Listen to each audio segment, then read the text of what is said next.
Assalamu alaikum, 6th class. It's your lecture number 7, page number 25 and lesson number 5, the bell of art. So we are going to continue with the next paragraph. After brooding over the matter for a long time, the king thought of a good plan. इस मसले पर एक लंबी सोच विचार के बाद बादशाह ने एक अच्छा मंसूबा सोचा. And some days later, and कुछ दिनों बाद, workmen were seen in the marketplace hanging a large bell outside the clock tower. कुछ दिनों बाद कारकुन बाजार में दिखाई दिए एक बड़ी सी घंटी क्लॉक टावर के नज़दीक लटकाते हुए. क्लॉक टावर वहाँ पे एक जगह है बाज़ार के अंदर, तो उन्होंने क्लॉक टावर को मेंशन किया है. सो नेक्स्ट पेज पे देखते हैं, page number 26. From the bell a long rope hung right down to the ground. उस घंटी से एक लंबी रस्सी लटकाई गई थी, बांधी गई थी, जो लटकते हुए ज़मीन तक आ रही थी. while the people were wondering what the bell was for. यहाँ तक ये जुमला ख़त्म हो रहा है. जबकि लोग हैरान हो रहे थे कि ये घंटी किस चीज़ के लिए लटकाई गई. The king came riding up with his knights. Underline करें, नाइट्स एंड लॉर्ड्स. इतने में बादशाह सवार होकर आ गए अपने बहादुर सिपाहियों के साथ और अपने हाकिम के साथ. लॉर्ड्स यहाँ पे आपने हाकिम लिखना है और नाइट्स बहादुर सिपाही को कहते हैं. The heralds blew their trumpets and called out in a loud voice. जो कासर ठहरे थे उन्होंने शहनाइयाँ बजाईं और ऊंची आवाज़ में पुकारा. The king wishes to speak to his people. Let all hear what the king has to say. बादशाह की ख्वाहिश है कि वो अपनी रियाया से बात करे, तो आओ सुनते हैं बादशाह को क्या कहना है. All the people of the town crowded round to hear.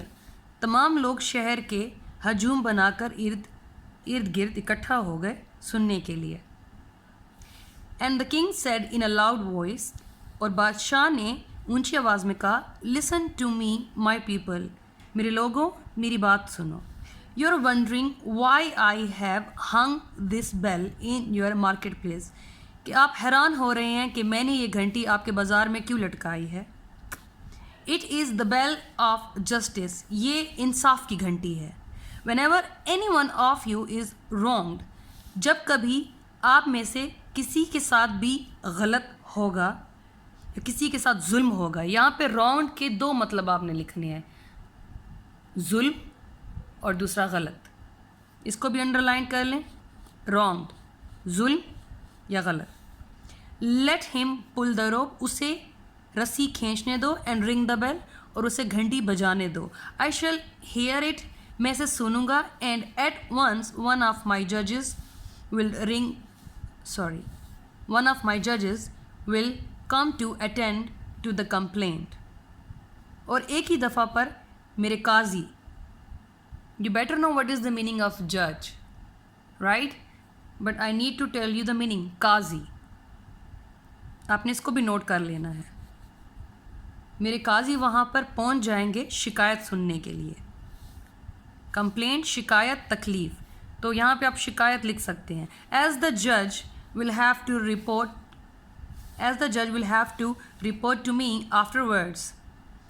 और उसके बाद उस काजी को मुझे ख़बर देनी होगी. उसके बाद he will see that justice is done even to the poorest person. और उसके बाद वो इस चीज़ पे ज़रूर नज़र रखेगा कि इंसाफ मिल चुका है यहाँ तक कि गरीब शख्स को भी. Hearing this, इस बात को सुनते हुए the people were overjoyed. They threw up their caps and shouted, Long live our good King John.